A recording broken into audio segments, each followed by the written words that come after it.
No one extended a helping hand to the Japanese billionaire until the black waitress greeted him in his native tongue. What if kindness arrived speaking a language you least expected? Hiroshi Tanaka sat alone, tucked away in the corner booth of Murphy's Diner. His bespoke suit seemed jarringly out of place amidst the worn vinyl seats, the chipped ceramic coffee mugs, and the general blue-collar atmosphere. For 3 weeks, he'd made his way to that very same spot, every single morning, ordering nothing but black coffee, and always leaving an extravagant tip. Yet, in all that time, nobody had acknowledged him beyond the bare minimum required by their job.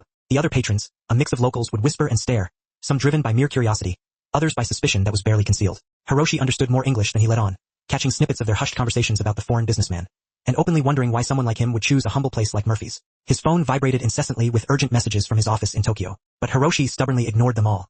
He'd lost something infinitely precious here, in this unassuming American town, and until he rediscovered it, nothing else mattered to him. Where are you watching from tonight? Hiroshi's daily ritual had become almost sacred to him, though he couldn't articulate why, not even to the high-powered executives who called him daily. Back in Japan, he commanded entire boardrooms and made decisions that impacted the livelihoods of thousands of employees across his sprawling technology empire. But here, in Millfield, Ohio, he was simply another customer, and one that most people seemed keen to disregard. The diner buzzed with its usual morning energy, factory workers grabbing a quick breakfast before the start of their shifts, elderly couples sharing quiet conversation over plates of pancakes, and long-haul truck drivers fueling up for the grueling hours ahead. Everyone seemed to belong, everyone, that is, except him. 3 weeks prior, his daughter, Yuki, had been driving through this very town when her car had broken down unexpectedly. She'd called him, her voice filled with fear and loneliness, speaking rapid-fire Japanese about the kindness of the strangers who had offered her help, finding her shelter for the night. The people here have such warm hearts, Papa, she'd said, her voice full of wonder. Especially one lady, who didn't speak any Japanese, but somehow made me feel completely safe. 2 days later, Yuki was killed in a tragic car accident just 50 miles from Millfield. Hiroshi had flown immediately from Tokyo to Ohio. However, instead of simply handling the arrangements and flying back home, he checked into the local inn and started coming to Murphy's Diner every morning, searching for something intangible, something he couldn't quite put into words. The waitresses worked rotating shifts, but none seemed to pay him much attention beyond taking his order and refilling his cup. There was Patricia, a grandmotherly figure with perpetually kind eyes, who moved slowly but made sure to smile at everyone. Then there was Janet, efficient and utterly professional, but visibly uncomfortable with customers who didn't look like her neighbors. The morning crowd at Murphy's had its own distinct rhythm, and Hiroshi sat resolutely outside of it, nursing his lukewarm coffee and simply watching life unfold around him. He'd attempted to strike up conversations in English with a few of the other patrons, but the exchanges invariably died quickly, leaving him feeling even more isolated than before. His phone rang again, the insistent buzzing a jarring intrusion. Tanaka-san, the board meeting cannot be postponed for another week. His assistant pleaded from thousands of miles away. The merger requires your signature, your presence. Hiroshi glanced around the diner, taking in the peeling paint, the worn linoleum floor, and the ever-present smell of frying bacon, and he wondered what his daughter had seen here that he was completely missing. The factory workers joked boisterously at the counter, their voices filled with the easy familiarity of people who had known each other for decades. An elderly man sat reading his newspaper while his wife worked on a crossword puzzle, occasionally asking him for help with a tricky clue. This was the America Yuki had loved, the unpretentious kindness she'd experienced in her final days. But Hiroshi remained stubbornly on the outside, his expensive clothes and foreign features marking him as an outsider in a town where different often translated to unwelcome. He'd grown up desperately poor in post-war Japan, painstakingly building his fortune from absolutely nothing. But money, he was discovering, couldn't buy him what he desperately needed now. He needed to understand what his daughter had felt in this place. He needed to somehow connect with the warmth and sense of belonging she described so vividly. The coffee grew cold in his hands as he watched the morning shift change. A new waitress emerged from the kitchen, her dark skin contrasting sharply with the crisp white of her uniform. Her movements were purposeful but unhurried. She glanced his way briefly, and something in her expression seemed distinctly different from those of the others. Hiroshi felt a strange flutter of hope, though he couldn't explain why. Kesha Washington had been working at Murphy's Diner for 6 years, ever since moving to Millfield to care for her aging grandmother. She'd noticed the Japanese businessman from her first day back after taking time off for her grandmother's funeral.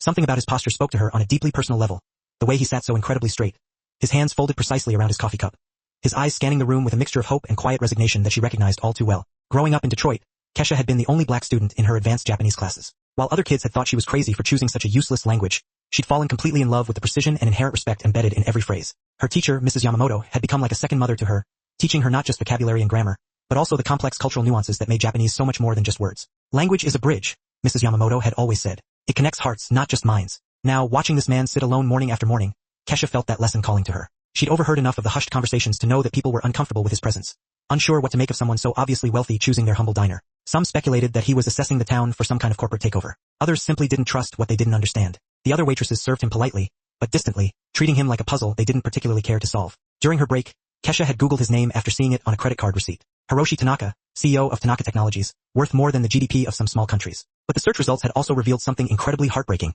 His daughter's recent death in a car accident right here in Ohio. Suddenly, his daily presence at the diner made perfect sense. He wasn't here for business or idle curiosity. He was here for the same reason she'd spent months sitting in her grandmother's empty house after the funeral, desperately trying to feel close to someone she'd lost. This morning felt different somehow. Kesha watched him check his phone repeatedly, saw the tension radiating from his shoulders as he ignored call after call.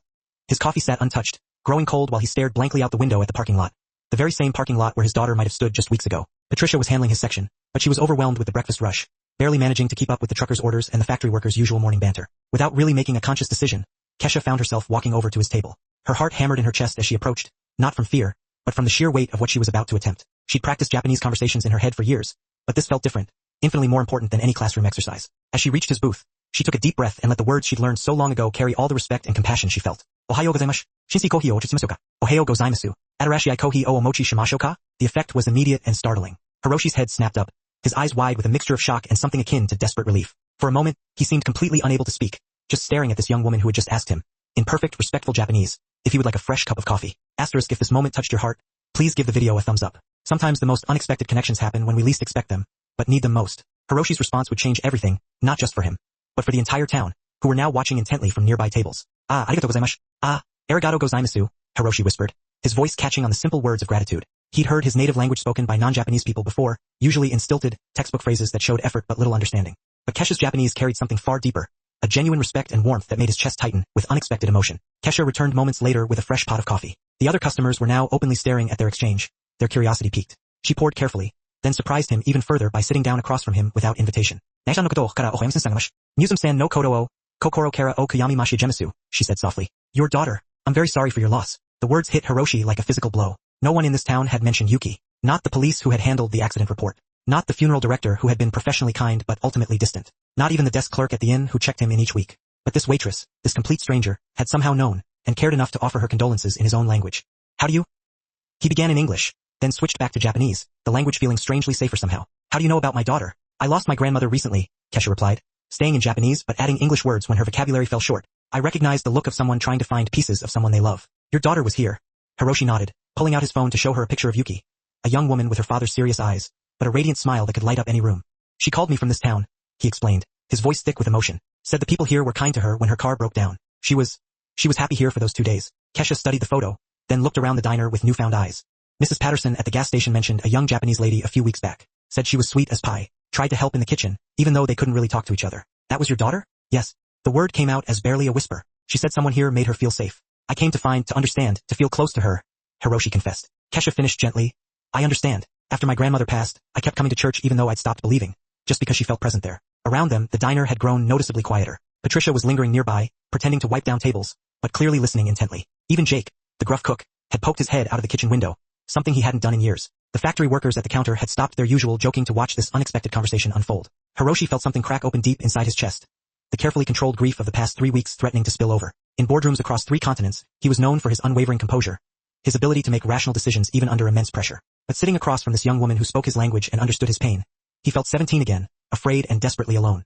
I don't know how to say goodbye to her, he admitted, the words coming out in a mixture of Japanese and broken English. I don't know how to leave this place. Asterisk, have you ever faced something like this? Feeling lost and needing to find connection in unexpected places? Let us know in the comments. Kesha's response would not only help Hiroshi find what he was searching for, but also show an entire community what it truly meant to welcome a stranger in their time of need. Kesha reached across the table and gently touched Hiroshi's hand, a gesture that would have been unthinkable in the formal business world he knew, but felt perfectly natural here.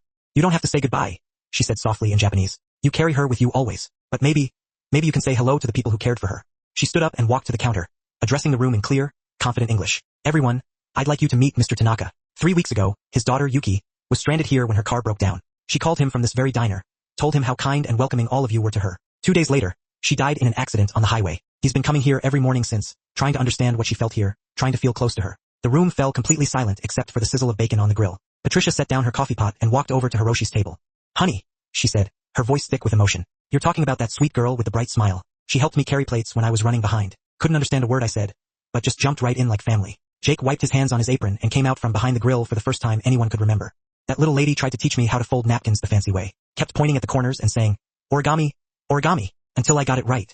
His gruff voice cracked slightly. Real sweetheart. One by one, the other customers began sharing their memories. The truck driver at the end of the counter remembered how Yuki had drawn pictures of his children when he'd shown her wallet photos. The elderly couple recalled how she'd helped the woman with her crossword puzzle, somehow communicating the answers through gestures and drawings. Even the factory workers, tough men who rarely spoke to outsiders, admitted they'd been charmed by her attempts to learn their names in English. She drew us a picture, said one of them, pulling out his wallet. Look here.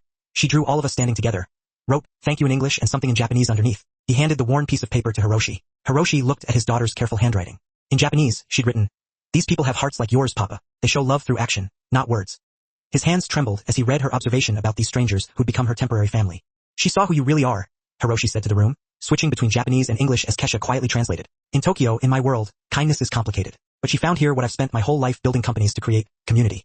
Family. The diner erupted in movement as people began gathering around Hiroshi's table, sharing more stories, showing pictures, and offering the connection he'd been desperately seeking. Patricia brought him fresh coffee without being asked. Jake insisted he try the apple pie Yuki had loved. The elderly woman asked him to help with her crossword, just as Yuki had done. Asterisk, if you've been enjoying this story and feeling moved by this community's kindness, please subscribe to our channel for more heartwarming tales like this one, because sometimes the most beautiful families are the ones we never expected to find. 3 months later, Hiroshi stood in the completely renovated Murphy's diner watching Kesha train the new staff on the customer service standards that would make the restaurant worthy of the Tanaka name. Not because he bought it as a business investment, but because this community deserved a gathering place as beautiful as the hearts of the people who called it home. The worn vinyl booths had been replaced with comfortable seating, the kitchen updated with modern equipment, and the walls now displayed dozens of photos capturing the daily life and laughter of Millfield's residents. Tanaka-san called Patricia, who now served as the diner's community coordinator, a role Hiroshi had created specifically for her.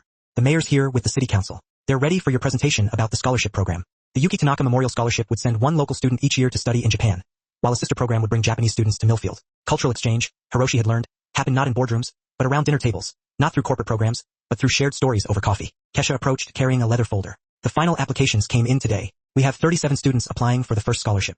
She switched to Japanese, a language she now spoke daily, as she helped coordinate the cultural programs. Your daughter would be proud of what her kindness inspired. Hiroshi nodded, accepting the folder. Through the window, he could see the small garden that the town had planted in Yuki's memory, where cherry blossom trees would bloom each spring as a reminder that beauty could grow from loss. His phone buzzed with messages from Tokyo, but they no longer felt urgent. His company ran efficiently under his capable lieutenants, and his monthly trips back to Japan felt more like visits than returns home. Mr. Tanaka. It was Jimmy, one of the factory workers, approaching hesitantly. My daughter Jenny. She's been studying Japanese really hard since you started the language classes at the school. She wanted to say something to you. A shy 10-year-old stepped forward, bowed formally, and spoke in careful Japanese. Maki o yori atsukushiku shite kirit arigato.